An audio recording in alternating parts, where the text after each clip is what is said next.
invites you, Lifechangers Club International.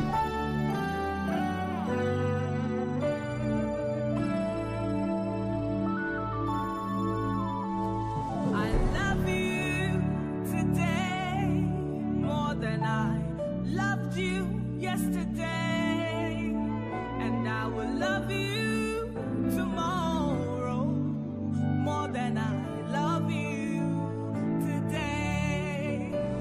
I love you today more than I loved you yesterday, and I will love you tomorrow more than I love you today.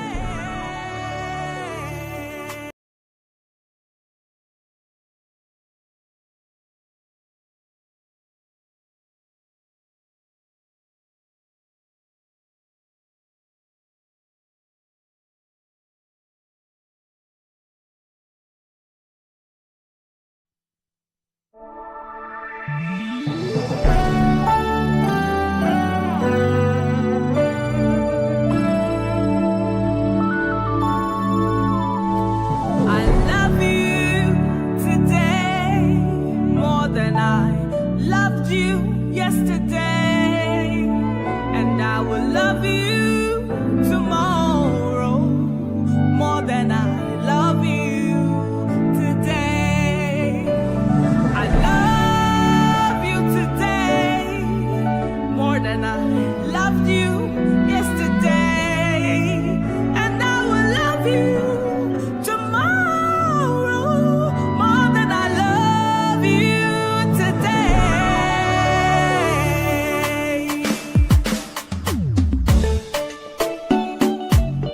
Three things will last forever: faith, hope, and love.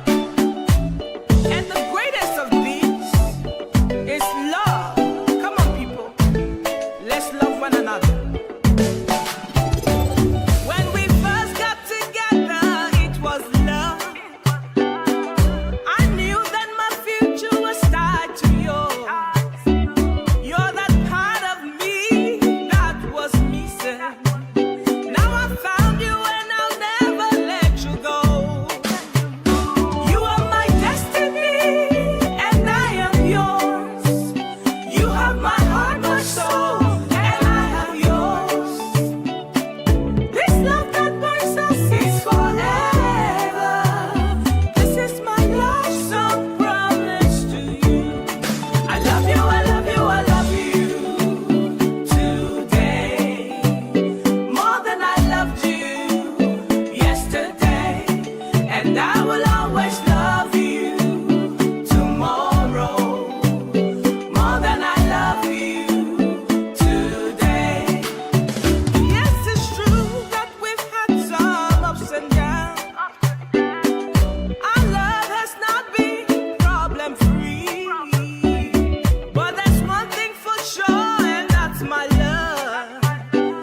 And I promise you will have it till the end. You are my destiny and I am yours. You have my heart, my soul, and I have yours. This love that binds us is forever. This is my love song promise to you. I love you, I love you, I love you today more than I loved you yesterday, and I will always love you tomorrow more than I love you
Oh, hallelujah. Praise the Lord. Praise the Lord. Praise the Lord.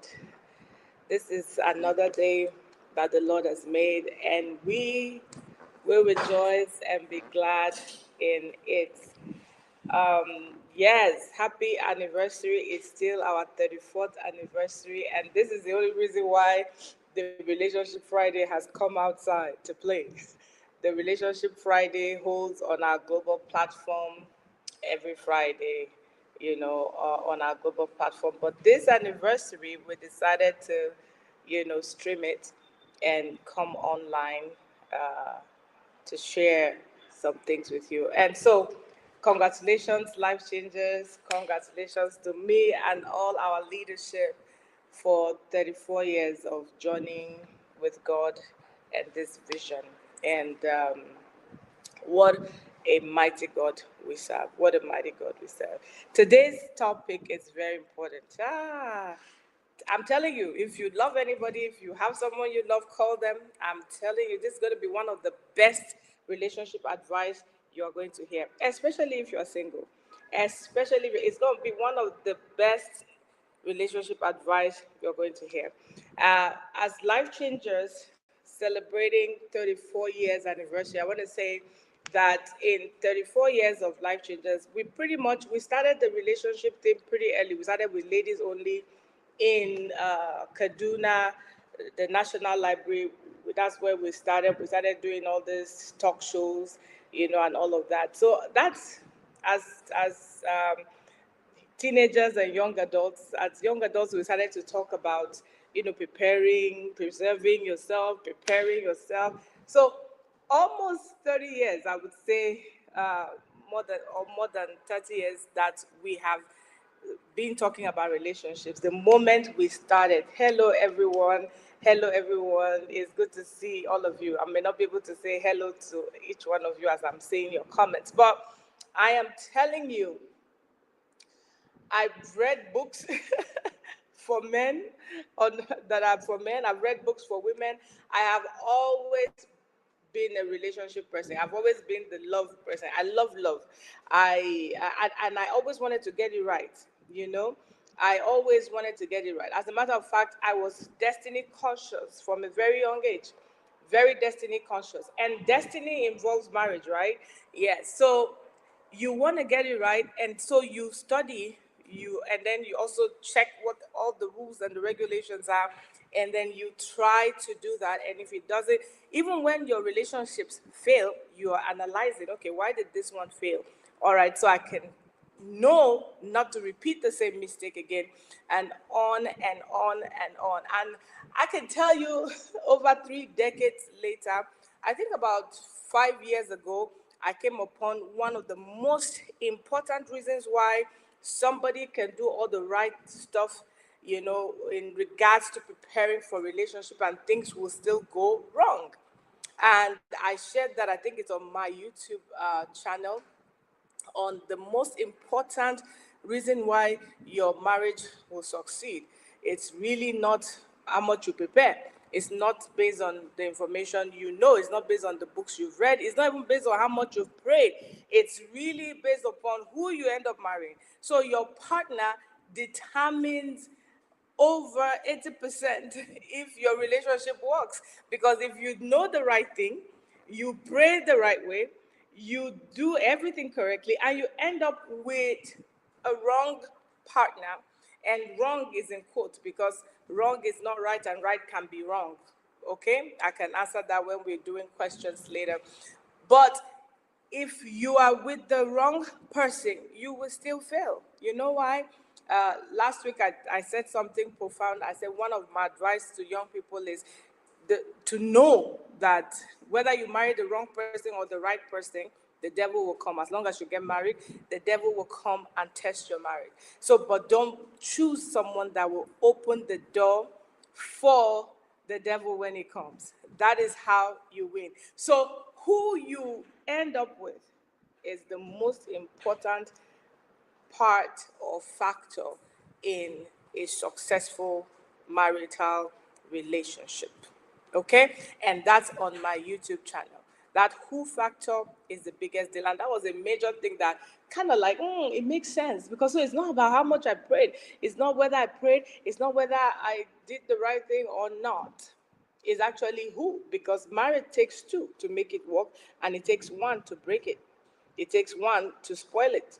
Okay? So, and so today's teaching is going to be one of those epiphany that I share that, my God, this is such an important factor when you are choosing a partner. And let's begin because I would talk briefly before I take questions. And so here's what I want to talk about today.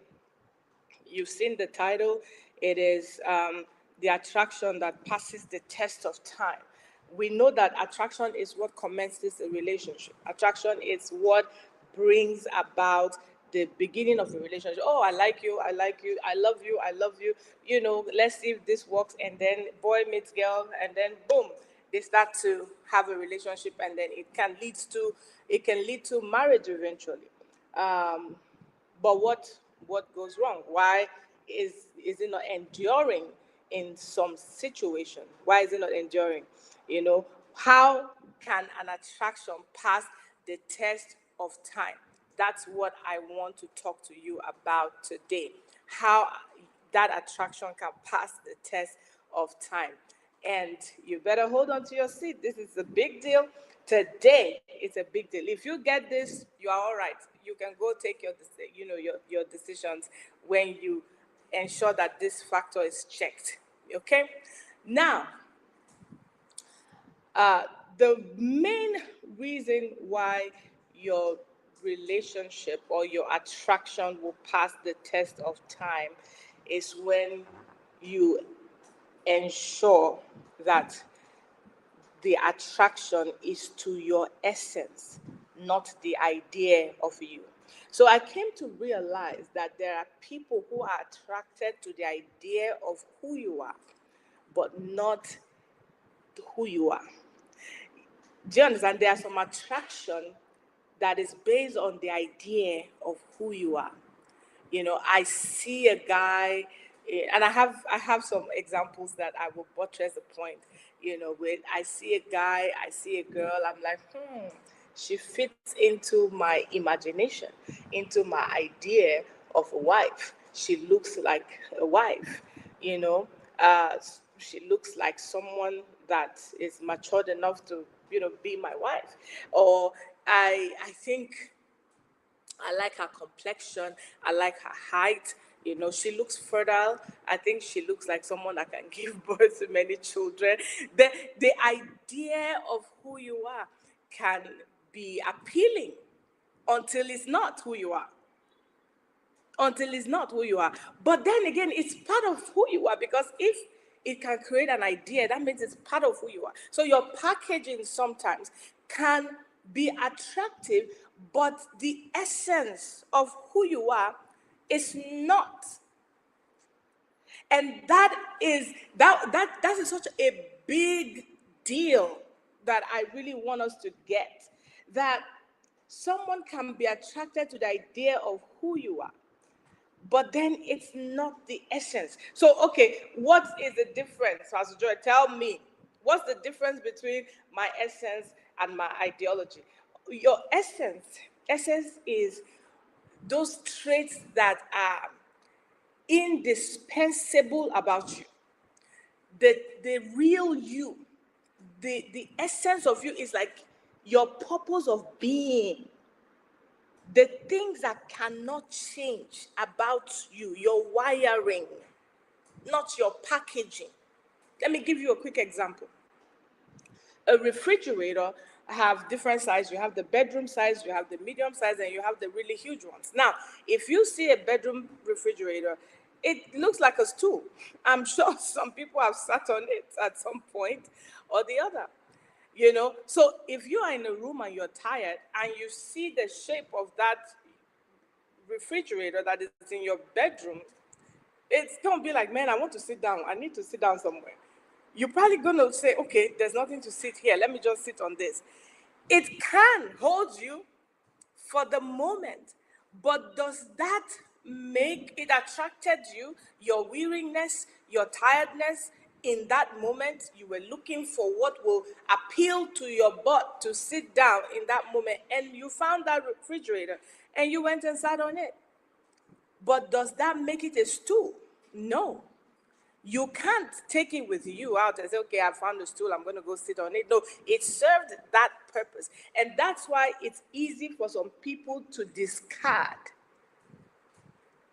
From one season, it was so important. You were so important in one season because you were the ideology that fit that season. But once that season is over, you are no longer you are no longer that um, you are no longer that person anymore. You are no longer meeting that need anymore. So it's easy to discard you. And you'll be like, man, but he told me this, he told me I was his forever, he told me he needed me, he told me he couldn't live without me. Then why is he gone? She said I was her sunshine. She had never felt that way before. Why is she gone? Why was it so easy to discard me?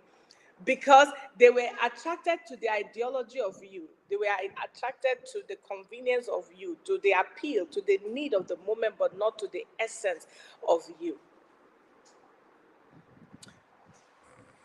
Now, what is the essence of a refrigerator? It's to cool water, to preserve things. That's the essence. That's its wiring. So in as much as there are different shapes of refrigerators out there in homes, in supermarkets, or in wherever you buy your, refrigerators from, there's blue, there's black, there's cream, there's white, there's all kinds of colors. But when you open them, their essence is the same. Their design is the same. Their assignment is the same. Their purpose is the same, regardless of the shape and of the size. Your essence is your wiring, is what will not change about you, what is indispensable about you. It is the thing that sticks with you. It's okay. Let me give you another example. If you are in Nigeria, you know this activist called Showore. He's very bold. He is very confrontational, right? And so, what if a young, beautiful lady that is a pastor's daughter sees that guy and says, oh my goodness, he's so bold, he's so confrontational, that's my spec, that's my type of man. I think he's going to be good for our church. He can become the pastor. When we take over from my father, he can become the pastor of my father's church. Now, that is the ideology that girl have seen, but is that the essence of who that guy Shore is? He's an activist. The essence of him is an activist. So you cannot say, okay, because he's bold, he can talk to people, he can talk to anyone. So now you have created your own vision and mission for somebody who is perfectly okay, for somebody who is in their essence, but you have used their ideology, the concept that you have of them in your mind to create, a solution for yourself in your own future. Now, when you get to that future and you see that this guy is an activist, he's not changing, he's not preaching no Bible to your congregation, and he's still going about being an activist, you'll be like, something is wrong with him. He's not. I wanted him to be, to take over from my father, to be the pastor of our church, and I saw the talent in him. I saw the qualities in him, but he's not conforming to your concept. Nothing is wrong with him. He was who he was and is still who he is in trying to to exist in the essence of who he is. But you saw him from afar and decided how you are going to use him to fit into your narrative, into your future. And when that doesn't fit, it becomes a problem. It becomes a problem. And then you don't say, I'm the problem. No, you say, no, he's the problem. I have been invited to join politics a couple of times because those people felt like, uh, man, you are so eloquent, you have influence. When you talk, people listen. And so we need you to come and be, you can easily be the women leader of A, B, C, D, E, F, G, H. And I smile and I'm like, that's not the essence of who I am. That's not the essence of who I am. So I may look the part, but I am not it.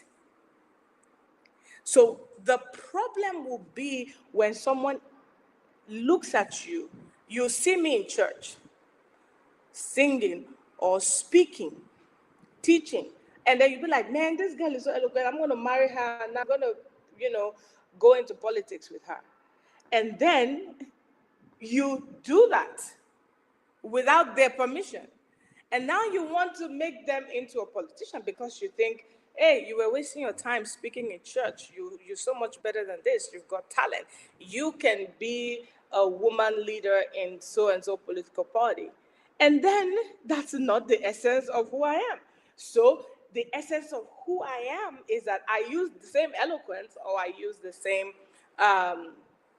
influence to deliver what my passion is, to deliver what my purpose is. And so there becomes now a situation of resentment. Resentment because of non-performance. Ideologies are powered by performance. They are performance driven. So if I see you, the idea of you, oh man, you look good on the poster, you look good. But then the essence of you is you're not a pastor's wife. You will look pretty on a flyer with me as my wife, but then you're not a pastor's wife.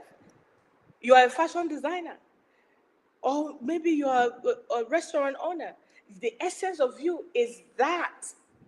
And so I've realized that when people are attracted to your ideology and they come in contact with your essence, it becomes a problem. And that's nothing to do with flexibility. Okay? Now, CC Winans is talented. CC Winans can sing. And she has been singing for the life of some of us. She has been worshiping. She has a beautiful voice. Also, Beyonce can sing. She's talented. They both have talent, but their essence is different. CC Winans is a worshiper. Beyonce is an entertainer. So if you are attracted to the talent of a CC Winans and you are like, this girl is wasting her time singing in church, I'm just going to make her, the next big thing in Las Vegas. Well, you are missing. You're not going to succeed because CC Winans' essence is to serve God. With her talent, is to serve God as a worshiper. And she has done that consistently. She has not changed over the years. So, however, you can see that Beyonce is an entertainer. So, taking a CC Winans and wanting to turn them into an entertainer is the problem that we have in relationship. Somebody seeing who you are and creating an idea, building a concept around who you are, and getting to that part. So some women look at the man and see him as a provider. He's going to supply all my needs. He's going to perform. That means he's going to supply, he's going to, take care of me. He's going to pay my bills. And the man is looking for a wife. So you guys come together and then you are not performing. Your essence is to build a family together, and they want to be sponsored. They want to to have their bills paid. And so you think you're doing your best, but they're irritated by you. There's resentment because they're not attracted to the essence of who you are. They are attracted to the idea of who you are, the idea they have of you. The idea of you. And so at the end of the day, that's the reason why people can find themselves together and say, I've done the best I can do. God knows, I don't even know what my problem is. I don't even know what I've done wrong. I don't even, yeah, why? Because it's the idea of who you are, not your essence. And the conversation this afternoon is, how do you end up with someone that enhances your essence, someone that facilitates your essence, someone that's attracted to your essence, someone that sees those indispensable qualities about you, that is attracted, that sees that, okay, this is what I want to build with. That is how you can arrive at that harmony. Sometimes you counsel a couple in relationships. Sometimes those are not even married, and you see them physically, and then you're like, man, you guys look good together. I, I've come to realize that looking good together is not good together. It's not, doesn't determine. The fact that two people look good together doesn't mean they're actually good together. I'm telling you. So let us, as human beings, as friends, as colleagues, as church brothers and sisters, stop putting people under pressure of saying, well, you guys look good together. Because we've all said it. I've said it to people too, like, man, you guys look good together. Sometimes people look good together, but they aren't good together. They're not good together because they are not attracted to the essence of each other. So by the time they are on opposing sides for the rest of their lives, they may look good together, but they are not happy together. They are not in unity of spirit. And so don't let anybody wrongly interpret your talent, your packaging, and put you under the pressure of performance. Because when you are operating in your essence, there's no performance there. You don't need to perform. You're just yourself. You can be happy being yourself and know that, oh, I'm not walking on eggshells. I'm not trying to live up to the expectation of this person, the idea that this person has of me. I can just be myself. Forever is too long for you to be somebody's idea, to try to keep up with somebody's concept of what you should be. Forever is too long for that. And so if we start understanding uh, our essence, there are things. I remember a friend of mine asked me one time, that somebody asked her, I said, so since you've known Joy for a while, right? When did Joy become like this? They wanted to figure out, when when did she become so passionate? When did she become like this? And she said, Joy has been like this since I've known Joy. Joy has been like this. And I know someone, she even may be watching, and she's one, one of those people that every time I remember something she said, I always get a good laugh out of it. One day, because she feels like I'm restless. I'm always going from one thing to the other, to the other. And then one day, she said, God, whatever Joy is looking for, please give it to her. She said, whatever Joy is looking for, please give it to her so she can rest. And so, little wonder, this friend of mine who was asked, when has Joy become like this? And those of you who have known Joyjones, you've known Joyjones for over 30 years. I have not changed. I have been talking. I have not stopped talking. I've been loving Jesus. I have not stopped loving Jesus. I have not changed. That's why I'm not a politician yet. When you are in your essence, money is not the driving force. Money is not the driving force. What people think is not the driving, because sometimes when you are in your essence, people can think you are wasting away. But you are in your essence. You know what you are building. When you are in your essence, it's not the idea. We are not born on this earth to fulfill the idea of another person. No. We have a God who originates destiny. And he said, before I put you in your mother's womb, before I formed you, I knew you and I ordained your purpose. The purpose of God concerning your life is your essence. And What will be the best thing that would happen to you is for you to find someone who will see that and facilitate it. Because every purpose has profit. Every purpose has profit. So don't look at someone who is in their own profit season now and think your life is useless. And think that you can be better if you copy them, if you be like them. No. And don't be with anyone who also makes you do that. Don't be with anyone who tells you, can't you see Zechariah? Can't you see Juliana? Can't you see Isaiah? Can't you see what they're doing? Can't you do that? No, sir. I am not a monkey. No, ma. I am not an ape. You should not have to perform for anyone. You can be the best version of yourself. You can find the profitability of your essence. But the worst thing that can happen and that leads to depression is when you are with someone who is attracted to the idea of what you can be or what they want you to be, and that's not who you are. So, essence versus ideology versus someone's ideology, which one would you choose? I'm telling you that if we had more relationships, and you know, like I told you guys last week, there's so many things that we went through that did not have a course title. We didn't have anyone to teach it in the way that we could get it. No, so we just learned as we went.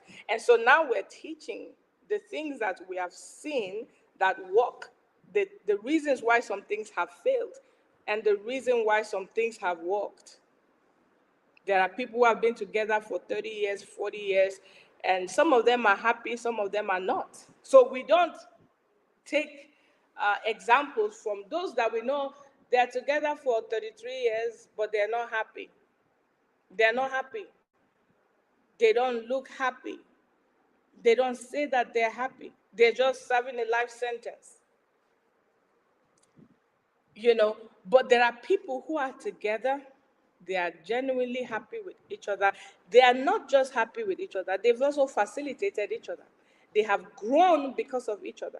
And those are the things that we see and know, okay, this is possible if this is the situation, and that's possible if that is the situation. And from our own personal example as well. So when are you in your best self? With a friend where you can laugh with and not think, oh, he thinks I'm too loud when I laugh. Are you kidding? Laughter is a natural thing. Imagine going through life with someone who thinks you laugh too loud. Are you kidding? And then you're trying to force yourself to fit in. That's why I always make reference to that teaching I did a long time ago, many years ago. I said, don't marry a critic, marry a fan. Don't marry your critic.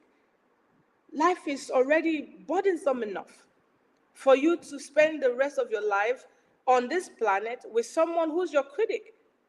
Marry someone who is a fan. You all play football, you watch all the soccer games that go on and all of that, and then you see the fans, they're crazy.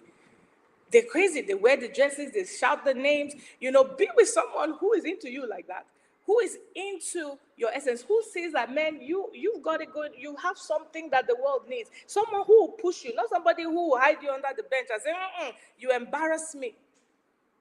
Don't disgrace me. Make sure have you ever when you want to go out, they're like, make sure you don't do this, make sure you don't do that. You are consciously hovering in the idea, in their design, in their concept. How can you succeed like that? How can you succeed in somebody's head? You succeed as you, but you can also be the best version of you. Somebody described makeup as making up. So makeup is to make up for the things. People that have pigments or pimples or whatever, they put makeup and then it enhances it. But you don't change your face. You don't say, oh, let me put Rabi's face on my face. Let me put Zainab's face on my face. That's it's the only Zainab's face that he likes.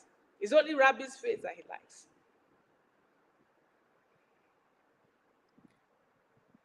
Watched a sad story, read a sad story. I don't know too much details about it, but some lady just died, and then I think she wrote a journal, and then I read one of the things that was posted from her journal, and she says, I guess I couldn't make him happy as her.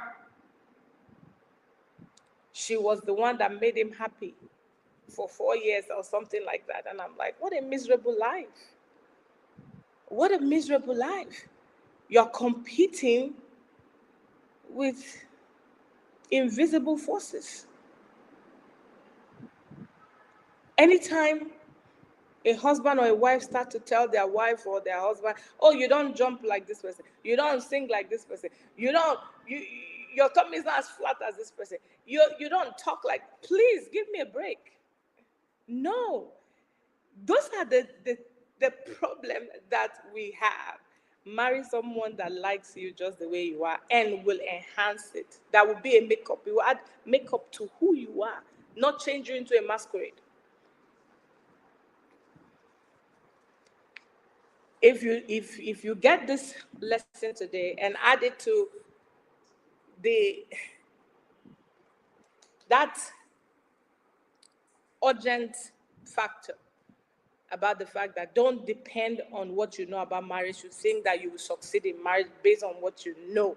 No, I can tell you that for free. What you know is useless if you marry a wrong person. And so let me pause to say who a wrong person is. A wrong person can be someone who is not teachable, who may be right but turn wrong. So wrong is not, oh, you married the devil. No.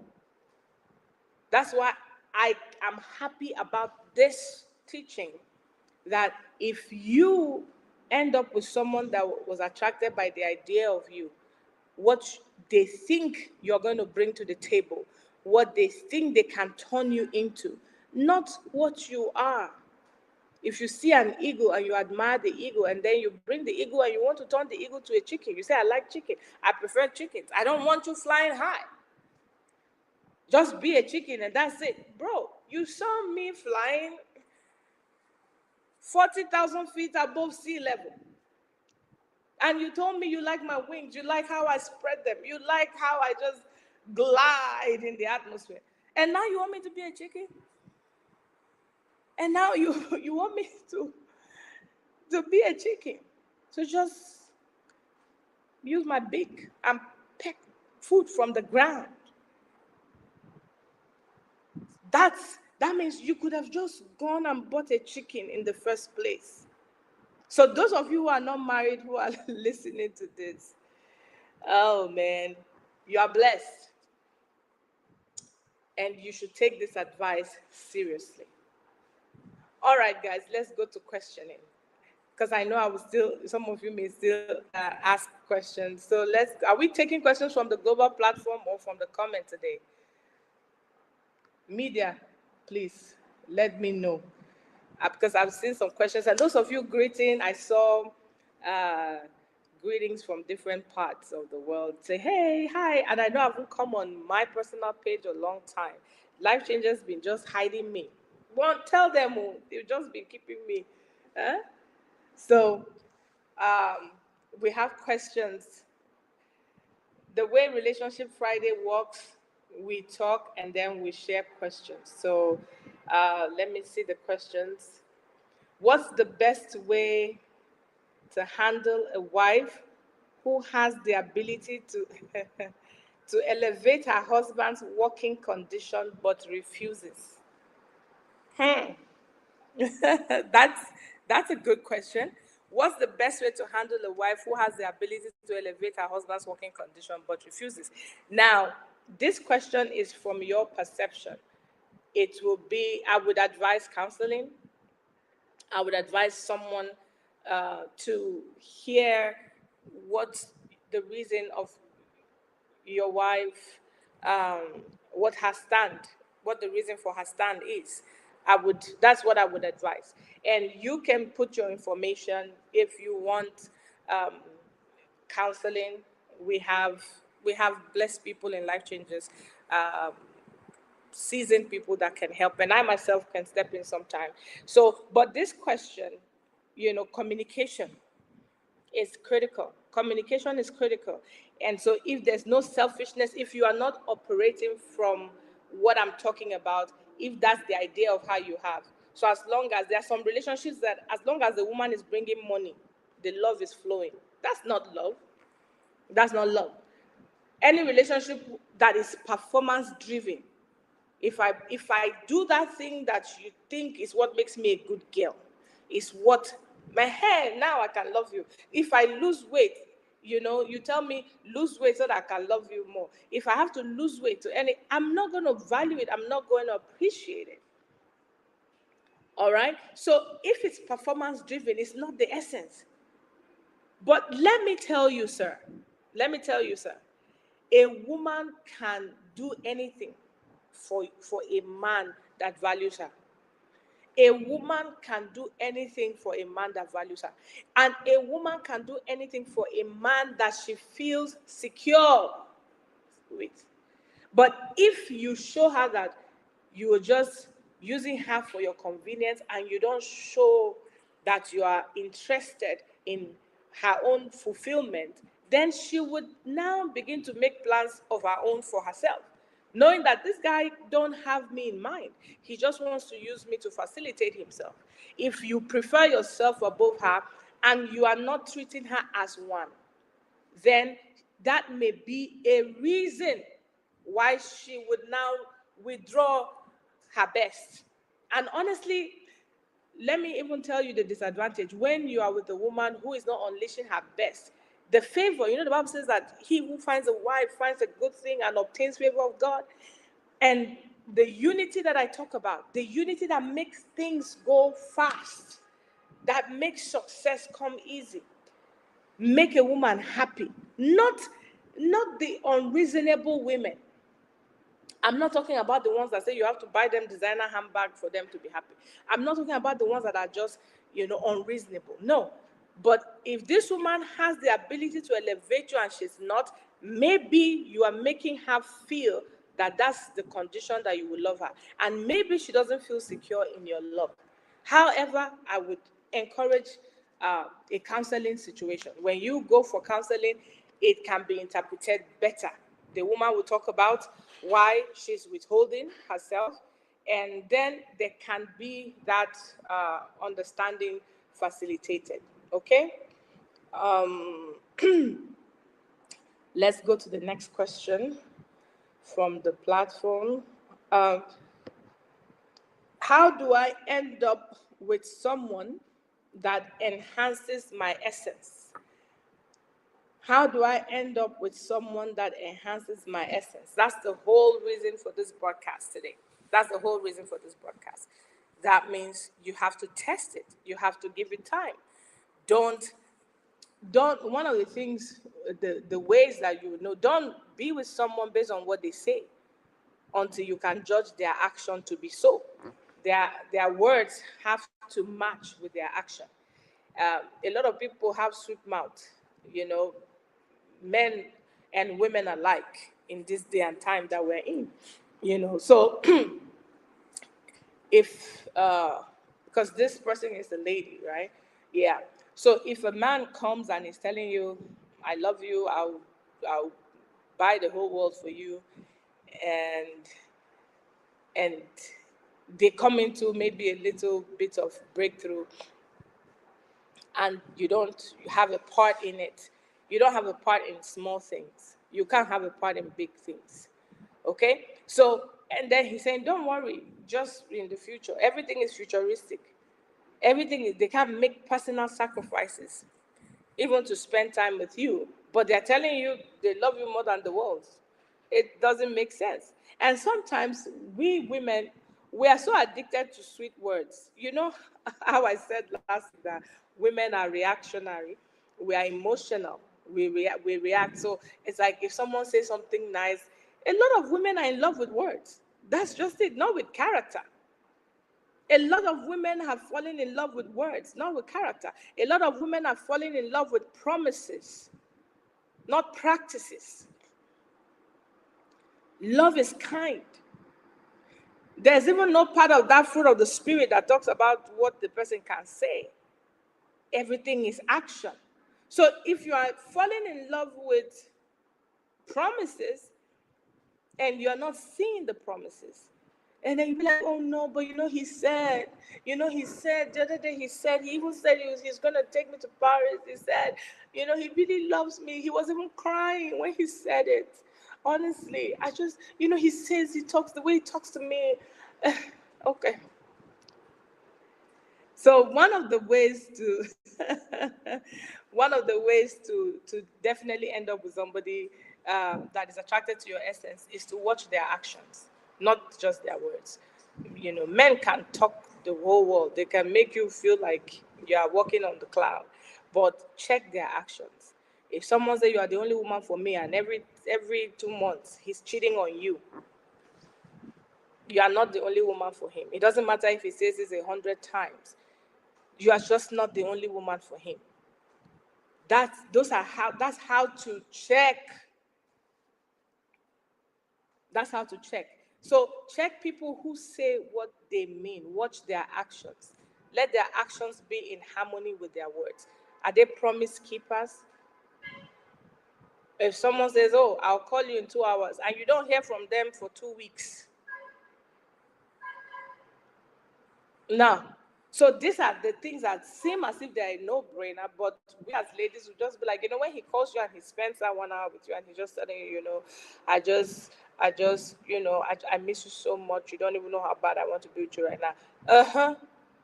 And so you've been in love for 3 years with words, with promises, not character. Character is who a person is. That means that's what he does. What he does is who he is. So, dear Dorcas, that is one of the ways. Check the actions. Check the promises kept. Check how they prefer you. Check the kind of conversations you guys are having. Are you building the future, or is he building his future and using you as a convenience to help build his future? Or is he building you along? When men talk and they just talk to you like the president's speech, fellow Nigerians, tomorrow is public holiday. You see, the president has spoken. There's nothing you can do about it. So some husbands are like that. They just come at you and they are minister of information. They just announce this is what we're doing, not caring what you think about this. In relationships, you can begin to check some of those things. Does he think I'm intelligent enough to even share my opinion? Am I even valuable enough for him to ask me what I think? Or is he just thinking and deciding everything and just announcing it to me? That's how you know if he's attracted to your essence. Someone who's attracted to your essence will affirm you. They will affirm you.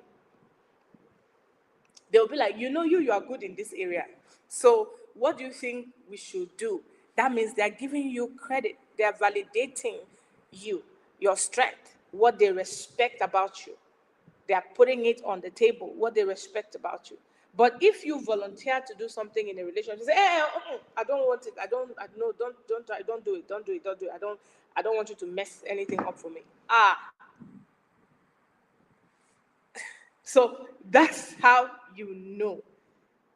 Does this person value what I carry? Does he see anything valuable inside of me? Is he in love with who I am innately? It's so painful when you go along with people who are drawn to the idea of who you are. Because when you are not performing according to the idea of you that they have, you cannot see their love, you cannot see their tenderness, you cannot see their presence. Okay? All right. Do we have another question?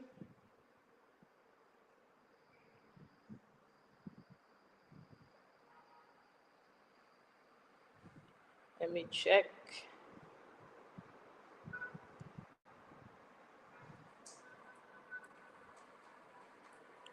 How do I know if someone's attraction to me is genuine or just based on appearances? How do I know if someone's attraction to me is genuine or just based on appearance? I like attraction to appearances. I mean, yeah, it's like the packaging that I talked about. I like attraction. I want it, and it's healthy. It's healthy for someone to say, "Man, I like your head. I like your hair. I like your skin. I like your lips. I like your eyes. I like your legs." Those are good, but those can change. We all know that.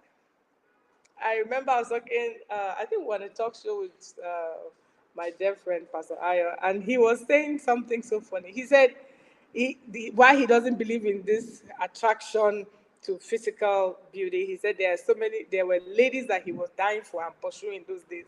And now when he sees them, he's questioning himself, what was I thinking? You know? So beauty will fade.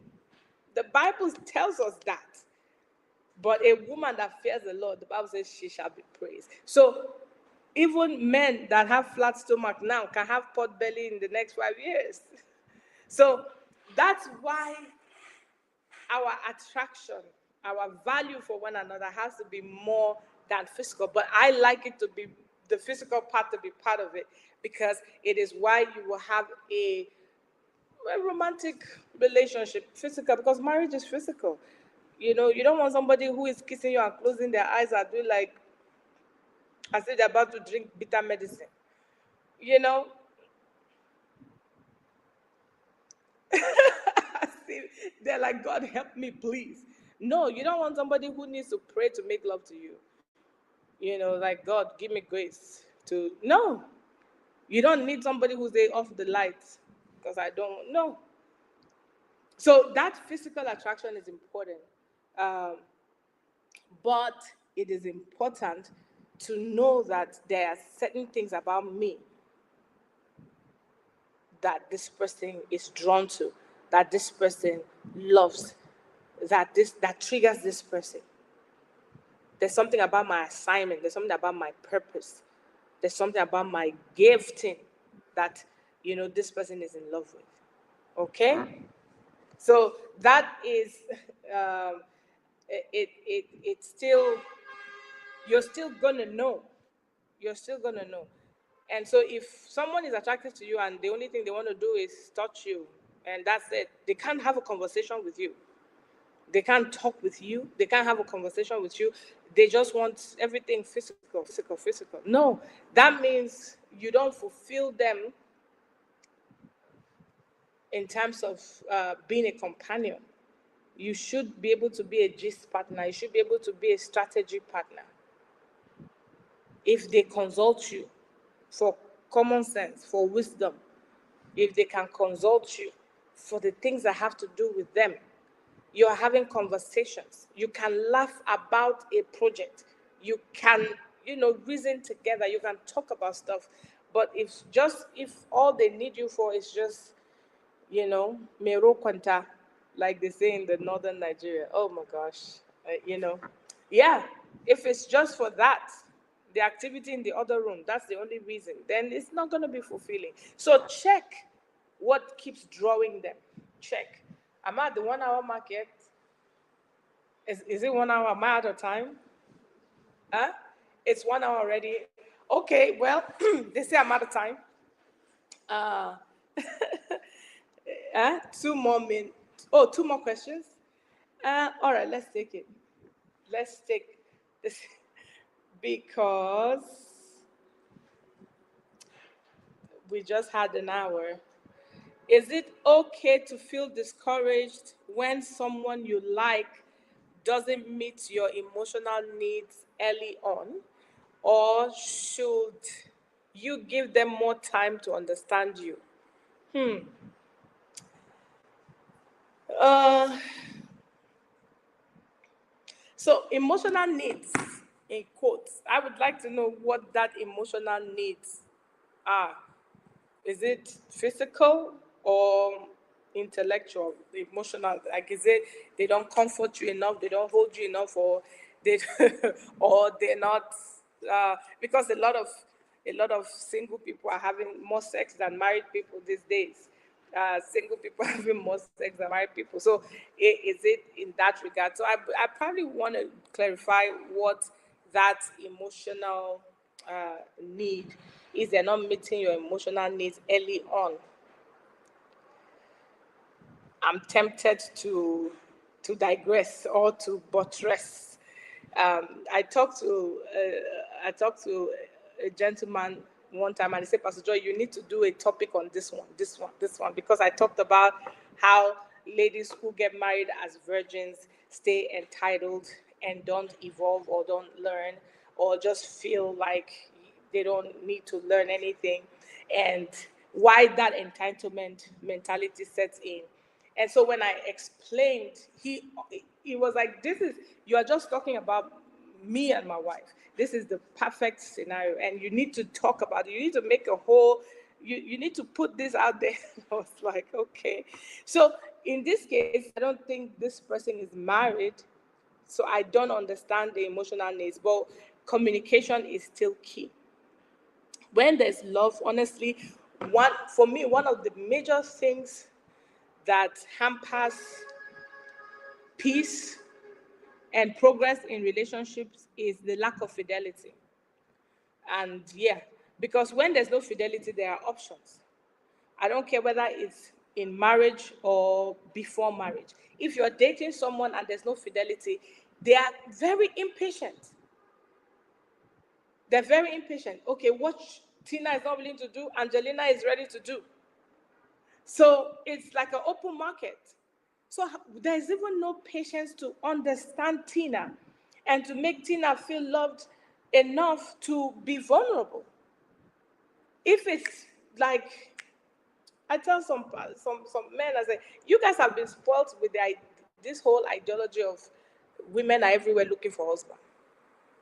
And so a woman will pursue you, and you think that you are all that because there are a lot of women pursuing you. So that lack of fidelity, even inside relationships, not even marriage, is one of the biggest factors that hampers peace and progress in a marriage or a relationship, because there are too many options on the table.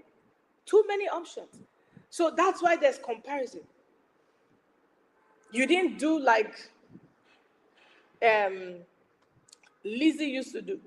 I know how Lizzie works on my body. If Lizzie finished with me here, I can't even walk for 3 days. Are you kidding?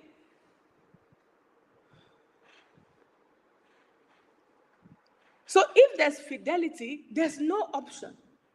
Is the food you have at home that you're going to eat. And people who are faithful, men who are faithful, women who are faithful, are most of the time, they are the peace initiators. They are the peace seekers in relationships. They're the ones that want peace. But oftentimes, the one that don't care whether there's peace, they don't care whether there's food at home, they don't care what quality of food is at home, because they're eating out. So there's no patience to build intimacy. There's no patience to build that companionship. There's no patience to even understand each other. If she's talking too much, you are already irritated. Okay, what? Wrap up now. I'm in a hurry. I have to go. How can you treat a human being like that? And you think that they will be happy to want to talk to you, whether you are a woman or a man. In a relationship, there should be respect, and there should be the curiosity for understanding. I really want to understand what makes my wife happy. I really want to understand what makes my husband happy. But those unreasonable ones, the ones that are prone to flirting, that are prone to, you know, infidelity, oh, they're impatient. They're impatient. John will do what Zacchaeus is not doing. So while Zacchaeus is talking, please hurry up, hurry up, hurry up. I need to go. I have an appointment. What's the appointment? You are going to the one that is talking you. And that's why we really don't have good relationships, quality relationships, and people who build. Nobody is perfect. But it takes time to know each other. It takes time to build understanding and establish quality relationships. So Let's check that. Okay? And you can also continue on the global platform if you want to clarify what those emotional needs are. Okay? And I would oblige. And if you are not on our global platform, you can message them wherever this question came from, and they can put you through on how we can get in touch with you. I'll take one last question, and we can call it a day today.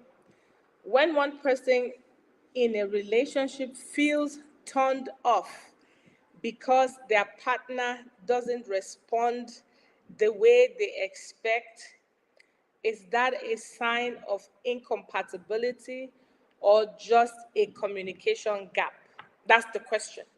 The question says, when one person in a relationship feels turned off because their partner doesn't respond the way they expect, is that a sign of incompatibility or just a communication gap? Now, in marriage, I can tell you this happens a lot. This happens a lot. If we keep sweeping problems under the carpet, or if we are intimidated that we can't talk about a problem, that in itself is a problem. When there's a problem and you can't talk about the problem, it's a problem. It does not stop being a problem because we can't talk about it. The fact that we have a problem and we can't talk about it in itself is a problem. So there's the first success of any relationship is communication.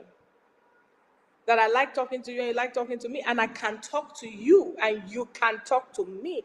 Not talk at me, not talk down on me, not make me feel what I'm trying to say is unimportant. If you love me, you would want to hear what I have to say. If I love you, I would want to hear what you have to say, and I will want to understand it. So what happens in this case that people turn off is when someone has taken you for granted and that issue is not resolved. How can an issue be resolved when we can't even talk about it? There are some relationships that if they offend you and you talk about it, they punish you for it by silent treatment. So you now have to apologize for even wanting to talk about the problem in the first place. I'm sorry that I offended you by trying to tell you how you annoyed me. I'm sorry, sir. Or if it is the woman, you say, I'm sorry that I said you annoyed me.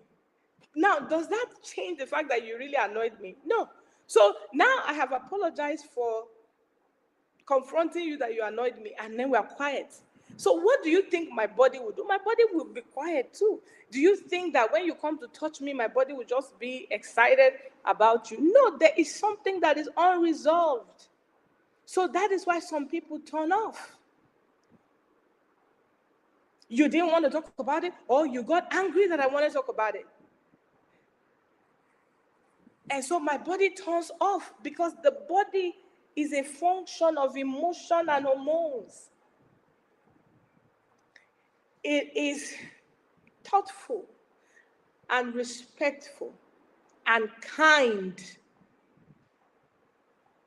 to listen to what someone has to say in a relationship, and to genuinely listen to understand. And then beyond understanding, to try to resolve it. So if a woman says, I don't like that you do this, whenever you do this, it affects me this way. And your response is, you're just being unreasonable. That's just not rubbish. All the girlfriends I had when I was single, none of them used to tell me this. If that's your response, she may end up saying, okay, I'm sorry. But how do you expect that body to be turned on? I know there are a lot of women who just take in the men without any cooperation, or the men, I don't even know how it works with the men, or the men just function because their wives are heady or stubborn, and then only when the woman wants it, that's when it happens. So they have to live with that. That's not fair, and that's not kind. Love is kind, people. Love is kind. Love is patient. Love is reasonable. Love is not unreasonable. Love is reasonable. I know we're talking about our individual essence, but also love has its own principles. Love has its own rules. Love has its own playing. Yeah. And love is kind. Love is gentle. Love is tender. Love is patient. So when you treat somebody like they are valuable and like their happiness matters to you, if you have only one woman or if you have only one man, their happiness will matter to you now. Because you want to have a genuine gisting partner, a genuine happy person, companionship, not just people who are just enduring each other. Okay? So if they turn off, I promise you, it's because of unresolved situations, unresolved matters. There's something that's unresolved. So that turn off is as a result of something that has not been attended to, something that is unresolved. And when we say we don't care about something, we don't talk about something, it doesn't make it go away. If you understand that, it will be good. Okay. Oh Lord. Media, don't send me question again. Okay. How do I balance? There's another question here. How do I balance my desire for attraction with God's will in choosing a partner? Very important question, actually. Very important question. You know, we know that when Jesus was in Gethsemane, he had an opinion. And he told God, he said, Lord, can this cup pass over me? But he said something, he said, nevertheless, not my will, but yours be done. Okay? And that's one of the things about marriage, that when you're choosing a partner, it's good to know what you want, but it's also good to know when to compromise. Because there are certain things, your compromise is important. You may want to be with someone who is maybe 6 feet, 7 feet tall, and you find someone with the content of what you're looking for, everything that you are, but it's not the height that you prefer. That's a compromise. That's something you're going to compromise and say, oh, he's got everything that I want, inside of him, but he doesn't have the 7 feet. So I'm good to go. Or I want somebody who is very big and she's skinny, or I want somebody skinny and she's big. It doesn't matter. There are compromises. So we must also know that whatever we feel or think, one of my best names of God over the years, I know a lot of God names of God that I love, but experientially, the one I've come to love the most is Alpha and Omega. God is the beginning, God is the end. You see all this thing that you're scratching your head about, God was in your yesterday, he's in your yesterday. He's with you today and he's in your tomorrow. So if God is in my tomorrow, what he says is important too. Because if God says no, even when something looks appealing to me, if I have an understanding of God's omega-ness, I will be able to say then God is seeing everything in my tomorrow. So if he's saying no today, even if today looks okay, I need to give attention to what God is saying. So somebody may be perfect for you today, but maybe they want to take a gun and shoot you tomorrow. And God sees that.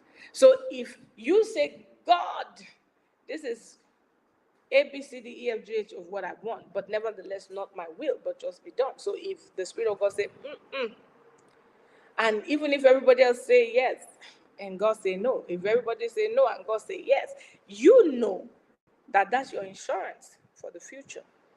So there should be that place where my attraction, I think even recently I heard a couple that said that they were not each other's specs, they were not each other's body type, but they were the will of God for each other. And over the years, time has proven that they were right.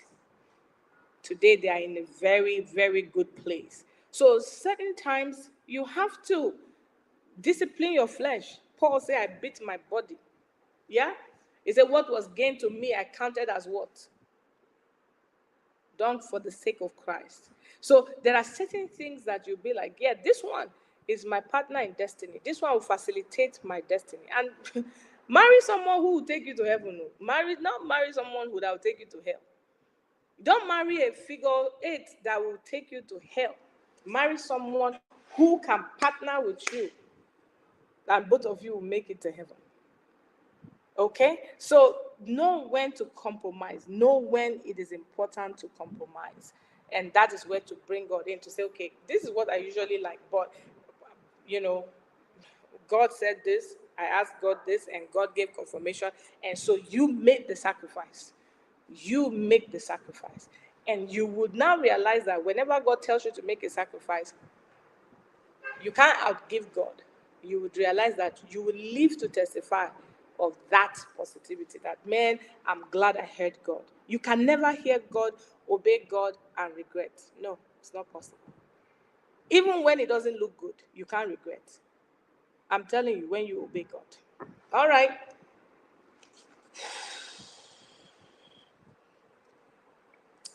Lord, you guys keep sending me questions. Let me see. When if someone jokingly says, I can't marry you and you'll be making me pound yam, and the guy replies, you have to pound because life is not easy. But she was expecting something sweet, like, no dear, I will pamper I will pamper you. Is it wrong for her to feel turned off by his response? No, this is petty. This is petty, and this is petty. I know it matters to you because you're like, wait, what? So he's not going to treat me like a princess? He's not even going to be sweet to say, oh honey, no, I would never let you touch the pistol. Not to even talk about pounding the yams. Oh my God, that's the thing that a lot of you girls are missing, because you go and marry somebody that tell you the right thing and do the wrong thing. So somebody may not have sweet words, but will treat you right. But if you are looking for all these movie scene type of lyrics, I like lyrics too. Oh. Don't even get it twisted. I love lyrics and I have lyrics. But don't don't make it look like, if the person say, even check out the humor in it to say, we'll pound, the life is not easy.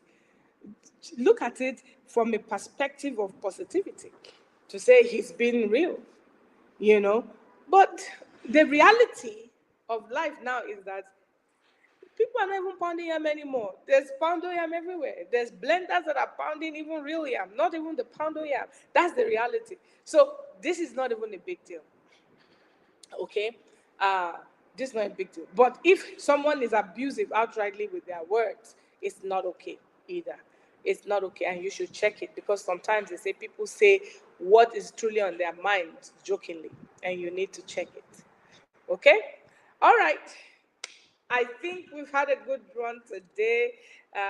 18 minutes over time. We just wanted to do an hour. This is our 34th year anniversary, Lifechangers Club International, and we're celebrating all month on our global. All our celebrations are usually on the global platform, but then it streams on the Lifechangers YouTube. Some of the things that we do. So we thank God for today's edition. Relationship Fridays happen on our global platform every Friday, and it's usually a force. It's usually very interesting. And so this anniversary edition, we say, okay, let's stream it and see.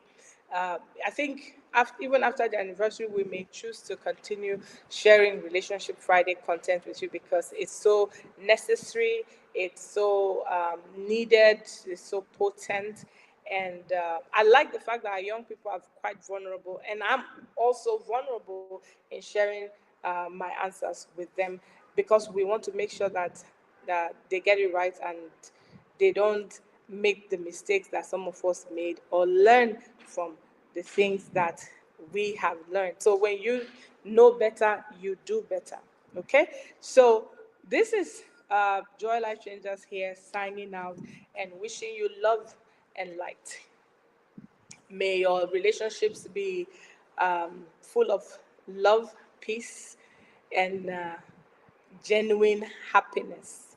And may you find someone who enhances your essence. May you find someone who is, attracted to God's purpose for your life, who will be a destiny partner, someone who will facilitate your joy in this earth realm and partner with you to make heaven as well, in the name of Jesus. May God answer your prayers in this season and may you have fulfillment. So, on behalf of Life Changers Club International, this is courtesy of Life Changers Club International. So, happy 34th anniversary to us and happy weekend to you guys. Love you. Mwah. Bye.